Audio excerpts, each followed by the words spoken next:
Hello everyone. आज हम एक नई प्रॉब्लम करने वाले हैं solve, that is unique paths. So it is a medium kind of problem और हम इसका एक रिकर्सिव सॉल्यूशन रिकर्जन वाली सीरीज़ में भी देख चुके हैं।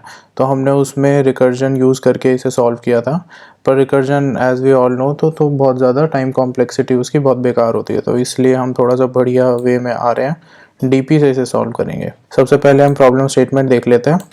A robot is located at the top left corner. तो ये इन्होंने रोबोट बना रखा है, ये टॉप लेफ्ट कॉर्नर में बैठा है, यानी कि 0,0 इंडेक्स पे of a m cross n grid. तो ग्रिड का साइज दिया हुआ है m क्रॉस n और इसको हमने स्टार्ट मेंशन कर दिया। तो ये हमारा स्टार्ट है और यहाँ से हमारा रोबोट चलना शुरू करेगा। तो इस रोबोट को करना क्या है, ये या फिर नीचे मूव कर सकता है या फिर राइट साइड। तो ये यानी कि ये यहाँ से जंप मार के इधर कूद सकता है और यहाँ से जंप मार के नीचे कूद सकता है। तो ये दो ही जगह जा सकता है, एक तो इस वाले सेल पे और एक इस वाले सेल पे, इस पोजीशन पे है ये। तो अगर ये इस वाली पोजीशन पे होगा तो ये यहाँ से यहाँ पे मूव कर सकता है टूवर्ड्स इट्स राइट और टूवर्ड्स द बॉटम। तो दो जगह मूव कर सकता है। तो हमें क्या करना है, the robot is trying to reach at the bottom right corner of the grid. तो ये फिनिश पॉइंट है, that is bottom right corner of the grid. तो m क्रॉस n मैट्रिक्स है, तो हमारा बॉटम राइट क्या होगा, m-1, n-1, क्योंकि ये है जीरो बेस्ड इंडेक्सिंग। तो ये 0,0 है, तो ये होगा m-1, n-1, क्योंकि इसका साइज है m क्रॉस n। ठीक है, तो हमें एक तरीके से हमें एक सॉल्यूशन लिखना है जिससे हम नंबर ऑफ वेज चेक कर सके कि ये यहाँ से यहाँ पे पहुँच जाए। ठीक है, तो इसमें रिकर्सिव सॉल्यूशन तो हमें देखते ही समझ आ गया कि कैसे करना है। अगर देखते ही नहीं आया सॉल्यूशन समझ में, तो आप हमारे रिकर्सिव अप्रोच वाली वीडियो देख सकते हैं, जिससे कि आपको बहुत अच्छे से समझ आ जाएगा कि ये यहाँ से यहाँ पे कैसे पहुँचेगा। अदर देन दैट, अगर आपको वो समझ आ गया तो आगे मूव फॉरवर्ड करना बहुत ईजी है कि डीपी से हम कैसे सॉल्व करें। तो डीपी में सबसे बड़ी प्रॉब्लम होती है, हमें समझ ही नहीं आता कि डीपी की प्रॉब्लम ही कैसे है। तो पहले वो समझ लेते हैं कि ये डीपी की प्रॉब्लम क्यों है। तो जैसे कि अगर हम टॉप लेफ्ट से स्टार्ट कर रहे हैं और हमें बॉटम राइट पे पहुंचना है, ठीक है, तो हम एक पर्टिकुलर सिनेरियो मान लेते हैं कि हम एक रैंडम पोजीशन पे, जैसे कि हम इस पोजीशन पे अभी खड़े हैं। तो इस पोजीशन का आंसर कहाँ से आएगा, आपको देखना है नंबर ऑफ वेज और नंबर ऑफ स्टेप्स। तो यहाँ से रोबोट क्या कर सकता है, या फिर यहाँ पे मूव कर सकता है या फिर नीचे मूव कर सकता है। और अगर आपको मैंने बता दिया कि आपका रोबोट यहाँ पे खड़ा है, तो आपको यहाँ इस बात से क्या पता चल जाएगा, इस बात से आपको एक चीज़ पता चल जाएगी, या फिर ये पहले यहाँ खड़ा था या फिर यहाँ खड़ा था। तो आपको नंबर ऑफ़ वेज यहाँ तक पहुँचने के और नंबर ऑफ़ वेज यहाँ तक पहुँचने के पता चल जाए, तो आप यहाँ के इजीली कैलकुलेट कर सकते हो कि भाई यहाँ तक पहुँचने के 10 तरीके थे, यहाँ तक पहुँचने के 5 तरीके थे, तो यहाँ तक पहुँचने के 15 तरीके हो जाएंगे, दिस प्लस दिस, क्योंकि यहाँ से यहाँ पहुँचने का एक ही तरीका है और यहाँ से यहाँ पहुँचने का एक ही तरीका है। ठीक है, तो इसमें कंस्ट्रेंट हमारी क्या हेल्प कर रहा है कि सिर्फ राइट और बॉटम मूव कर सकते हैं। अदरवाइज़ यहाँ से यहाँ पहुँचने के भी मल्टीपल वेज हो सकते थे कि ये ऐसे घूम के आ जाएगा, ऐसे घूम के आ जाएगा या ऐसे घूम के आ जाएगा, बट वो नहीं है, क्योंकि ये सिर्फ यहाँ से राइट और डाउन मूव कर सकता है और यहाँ से इस वाले सेल से इस सेल पे पहुँचने का सिर्फ एक ही तरीका है। सिमिलरली इस वाले सेल से नीचे वाले सेल पे पहुँचने का सिर्फ एक तरीका है। तो हमें, अगर हमारा रोबोट यहाँ पे खड़ा है तो इनडायरेक्टली हमें कैलकुलेट करना है यहाँ पे और यहाँ पे पहुँचने के कितने तरीके हैं। ठीक है, और अगर आपका रोबोट यहाँ पे खड़ा है तो सिमिलरली आपको कैलकुलेट करना है यहाँ पे और यहाँ पे पहुँचने के। तो आप देख रहे हो ना कि एक प्रॉब्लम पहले थी इतनी बड़ी, फिर हमने उसे ब्रेक कर दिया इतनी बड़ी प्लस इतनी बड़ी प्रॉब्लम में। तो मतलब एक बड़ी प्रॉब्लम को हम छोटी छोटी प्रॉब्लम्स में डिवाइड कर पा रहे हैं। ये डिवाइड कैसे हो रहा है, हमने जैसे कि अभी डिस्कस किया कि अगर हमें हमारा रोबोट कहीं पे भी खड़ा है तो हमें पता है कि कहाँ से और कहाँ से आ रहा है। तो अगर वहाँ का सॉल्यूशन हमें डायरेक्टली गिवन हो तो हम डायरेक्टली इसका आंसर बता सकते हैं। और यहाँ के सॉल्यूशन कौन लेके आते हैं हमारे लिए, रिकर्जन।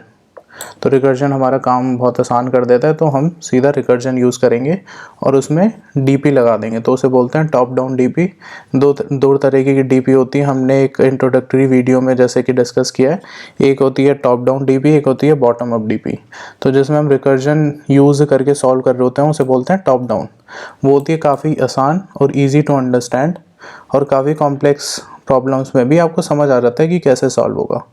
बट इसका डिसएडवांटेज ये है कि ये थोड़ी सी स्लो होती है ये compare to bottom up DP. Bottom up DP में क्या करते हैं, हम एक ग्रिड बनाते हैं और इस ग्रिड को यूजिंग लूप्स, फॉर लूप वगैरह यूज़ करके हम इसके आंसर लेके आते हैं, मतलब इस डीपी को फिल करते हैं, इस वाली एरे को फिल करेंगे यूजिंग फॉर लूप। और टॉप डाउन में क्या करते हैं, टॉप डाउन में भी हम एक ग्रिड बनाते हैं और उसे रिकर्जन से सॉल्व करते हैं। सॉल्व का मतलब है कि इसे रिकर्जन यूज़ करके इसके सारे सेल्स को भरते हैं, मतलब सारे सॉल्यूशन हम इसके अंदर फिल कर देते हैं।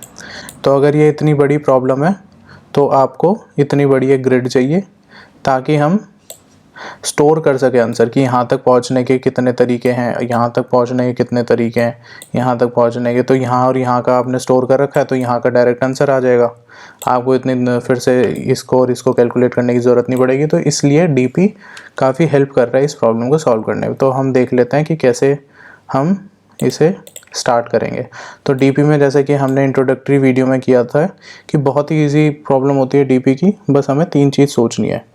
तो first is base case. Base case क्या है कि कॉर्नर कंडीशन इसकी क्या हो सकती है। कॉर्नर कंडीशन क्या हो सकती है, आपका रोबोट चल रहा है, ठीक है, रोबोट यहाँ से चलता गया, ये चला गया यहाँ से बाहर, हमें बाहर नहीं जाने देना। तो एक कंडीशन ये हो गई कि कॉलम से बाहर नहीं जाना और सिमिलरली नीचे नहीं भाग जाना। इस रोबोट को भागने ही नहीं देना कहीं पे भी, इसे बस फिनिशिंग पॉइंट तक पहुंचाना है। तो इसको इस ग्रिड से बाहर नहीं जाने देना। एक बेस कंडीशन ये हो गई हमारी। तो मेजर तो बेस कंडीशन यही है हमारी। और एक डीपी की भी कंडीशन होती है, वो हम अभी आगे डिस्कस करेंगे कि क्या होती है। अभी तो हम सिंपल बेस कंडीशन देख लेते हैं कि इस रोबोट को बाहर नहीं भागने देना। और दूसरी कंडीशन क्या है, इस रोबोट को सिर्फ राइट और सिर्फ नीचे ही चलने देना है, ठीक है। ये भी एक कंस्ट्रेंट है, बट ये कंस्ट्रेंट दूसरे में आएगा। बेस कंडीशन एकदम सिंपल चीज़ होती है कि इसको इससे बाहर नहीं जाने देना, ठीक है। मोस्टली हमेशा डीपी की प्रॉब्लम में ऐसे से ही बेस कंडीशन होती है कि इससे बाहर नहीं जाने देना या फिर डबल जंप नहीं करने देना, वो सारी चीज़ें। तो 99% केसेस में यही होगा कि ग्रिड से बाहर नहीं जाने देना। तो इसकी बेस कंडीशन भी यही है, इस रोबोट को बाहर नहीं भागने देना। नंबर ऑफ वेज, इसका मतलब क्या है, नंबर ऑफ वेज का मतलब क्या है, अगर आपका रोबोट, अब आप एज्यूम कर लो एक पर्टिकुलर पोजीशन पे पहुंच चुका है, तो इसके पास आगे जाने का क्या रास्ता है, इसके पास क्या क्या रास्ते बचे हैं। इसके पास 2 रास्ते बचे हैं, या फिर ये जाएगा यहाँ या ये जाएगा यहाँ नीचे, ये ही 2 वेज हैं, ठीक है। नंबर ऑफ वेज भी डिस्कस हो गए। और लास्ट है रिटर्न आंसर। तो हमें आंसर रिटर्न कर देना है। तो आंसर रिटर्न कैसे करना है, जैसे हमारा रोबोट है यहाँ पे और हमारे पास सॉल्यूशन है यहाँ का भी और यहाँ का भी। तो हम आंसर क्या रिटर्न करेंगे, इसको प्लस इसको सम करके हम रिटर्न कर देंगे, तो वो हमारा रिटर्न आंसर हो जाएगा। तो वो रिटर्न करने से पहले डीपी में क्या करते हैं, आंसर स्टोर करा लेते हैं एक डीपी वाली एरे में। तो हमने एक डीपी वाली एरे पहले ही बना ली है m क्रॉस n साइज़ की, वैसे m+1 की बनाई है ताकि हमें ज़ीरो बेस इंडेक्सिंग से कन्फ्यूजन ना हो।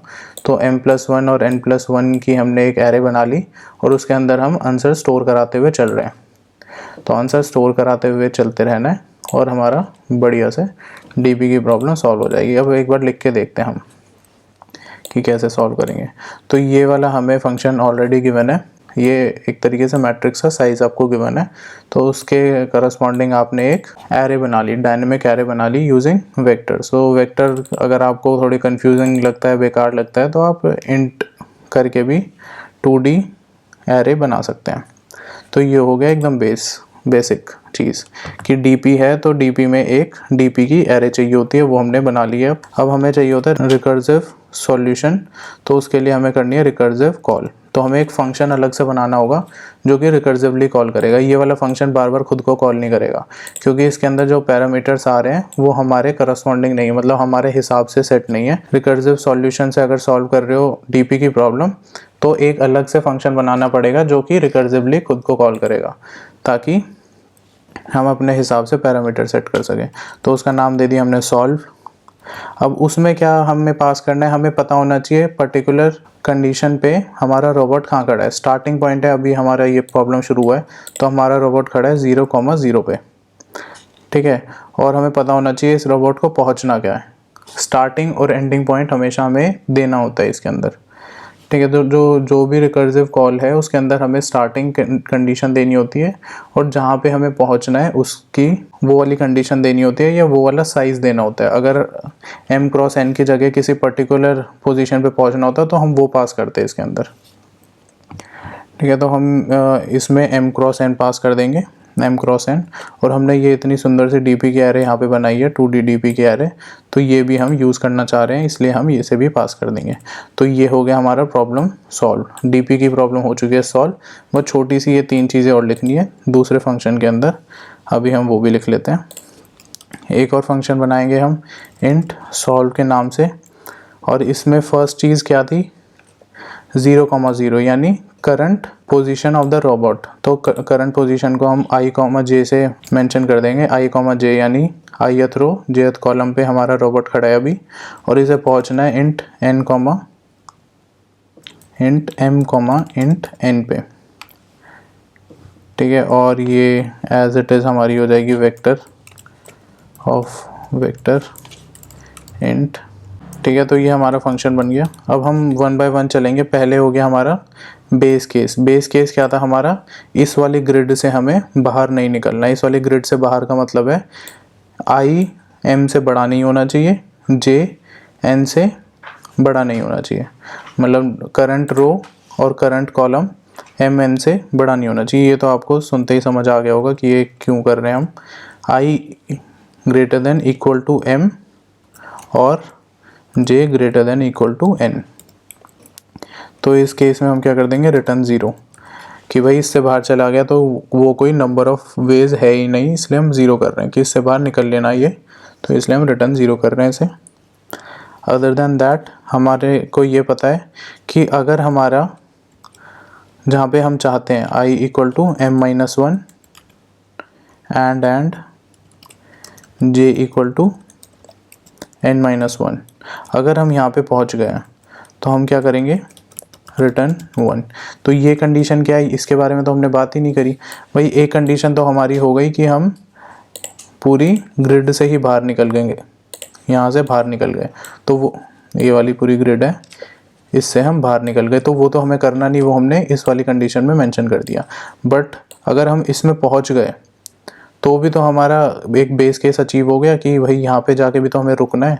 तो बेस केस में हमें ये देखना होता है कि हमें कहाँ पे जाके रिकर्सिव कॉल रोक देनी है। तो इससे बाहर चले गए तो रिकर्सिव कॉल रोक देनी है, और अगर इसके अंदर पहुँच गए तो भैया आंसर मिल गया, अब क्यों रिकर्सिव कॉल कर रहे हो। तो इसलिए इसके अंदर आते ही इसका मतलब है हम फिनिशिंग पॉइंट पे पहुंच गए। तो रिटर्न 1 का मतलब क्या है, एक नंबर ऑफ वे हमें मिल गया है कि जैसे ऐसे ऐसे ऐसे करके जा रहा था ये, तो यहाँ पे पहुंच गया, तो यानी एक वे हमें मिल गया है। ठीक है, तो इधर हमने कर दिया रिटर्न 1। अब एक और कंडीशन हम क्या लिखेंगे, वो भी बेस केस में ही ऐड कर देते हैं।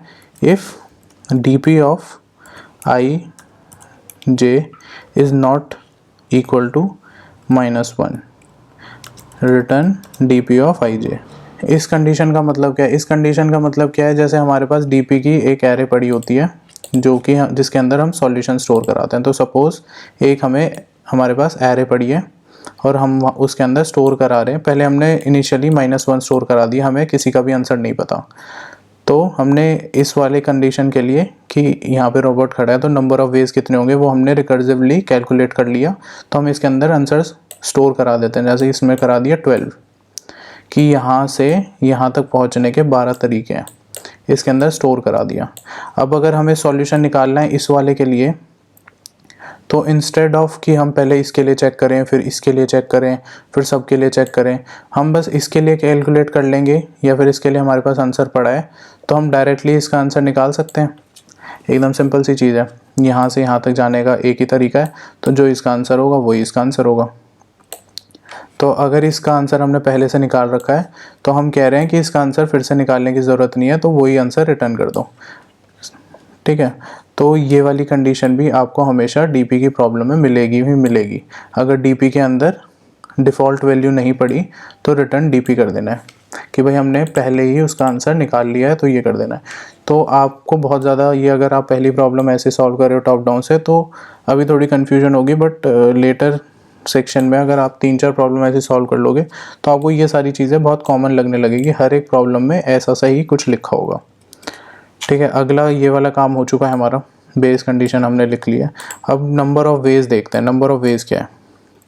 ठीक है, एक तरीका है, जैसे अगर हम इस वाले सेल पे हैं तो इधर से राइट मुड़ जाए। राइट मुड़ने का मतलब क्या है, हमने कर दिया j+1, रिकर्सिवली कॉल कर देंगे सॉल्व और पास कर देंगे i j+1, m n will remain the same और dp will also remain the same.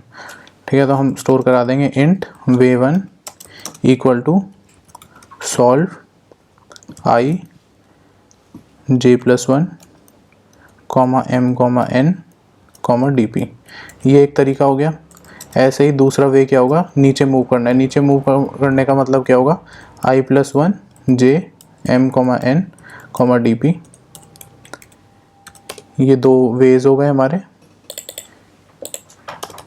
ये पहले सारे थे हमारे बेस कंडीशन, जो कि काफ़ी सिमिलर है। अभी आपको स्टार्टिंग में देखने में थोड़ा कन्फ्यूजन लगेगा, बट ये काफ़ी सिमिलर चीज़ें रहेंगी। और ये नंबर ऑफ़ वेज भी ऐसे से ही रहेंगे। नंबर ऑफ़ वेज आपको कैसे सोचना है, एक आप रैंडम कोई भी पोजीशन सोच लो। जैसे इस वाली प्रॉब्लम में हमें ये रोबोट को लेके इधर उधर भागना था, तो आपने सोच लिया कि रोबोट यहाँ पे पहुँच गया। अब रोबोट क्या करेगा, तो उसके पास कितने रास्ते हैं, तो सेकेंड पॉइंट में हमें डिस्कस करना है कितने रास्ते हैं। तो इसके बाद 2 रास्ते हैं, राइट साइड जाएगा नीचे जाएगा। तो राइट साइड जाएगा तो क्या हो जाएगा j+1, नीचे जाएगा तो क्या होगा i+1। तो रिकर्सिवली कॉल करा देना है। अब उसके बाद कुछ नहीं है, बस तीसरा वाला चीज़ करनी है, हमें आंसर रिटर्न करना है। साथ के साथ डीपी वाली एरे के अंदर इस आंसर को स्टोर करा लेना है। तो हमने डिस्कस किया था यहाँ तक का आंसर पता है और यहाँ तक का आंसर पता है, तो यहाँ तक का आंसर होगा दिस प्लस दिस। तो हम एक ही लाइन में बड़ी सुंदर तरीके से आंसर लिखते हैं, dp of i j is equal to solve, या फिर कर देंगे इसे v1 प्लस v2। ठीक है, हमने क्या किया, इसी आप इसको अलग अलग भी लिख सकते हो, dp of i j is equal to this and next line में return dp of i j। आप ऐसे भी कर सकते हैं और इन्हें एक ही लाइन में डाल दोगे तो एक लाइन में भी ठीक है। इन सबको कमेंट आउट कर देते हैं। तो ये सारी चीज़ें समझ आ गई। ये सारे थे हमारे base condition. Base condition mostly remain the same, और आपको बस इस वाली कंडीशन में सोचना होगा कि यहाँ से कितने रास्ते हैं। इसका भी तरीका हमने जान लिया है कि कैसे करना है। एक रैंडम कोई भी पोजीशन सोच लेनी है, जैसे रोबोट के केस में हमने यहाँ पे सोच लिया, यहाँ पहुँच गए। अब हम क्या कर सकते हैं, क्या क्या रास्ते हैं इसके पास आगे जाने के, तो ये फाइंड आउट करने के लिए क्वेश्चन में कंडीशन दी होगी। तो इसमें कंडीशन दी है राइट मूव कर सकते हैं, बॉटम मूव कर सकता है, तो वो हमने अप्लाई किया। उसके बाद आपको थोड़ा सा सोचना है कि रिटर्न हमें क्या करना है, रिटर्न आंसर कैसे आएगा। तो अगर यहाँ और यहाँ का आंसर पता है तो यहाँ का आंसर दोनों को ऐड कर देंगे तो मिल जाएगा। तो एक बार इसे रन करके देख लेते हैं कि हमने कोई छोटी मोटी मिस्टेक तो नहीं करी इसमें। फिर एक बार सबमिट करके देख लेते हैं। तो ये हो गया है सक्सेसफुली सबमिट, और हमारा आंसर था बहुत ही तेज़, 100%, यानी सबसे तेज़। तो बहुत ही बढ़िया सॉल्यूशन हमने प्रेजेंट किया है। तो ऐसे ही कोडिंग की प्रैक्टिस करते रहेंगे, and let's see you in the next lecture. Thank you.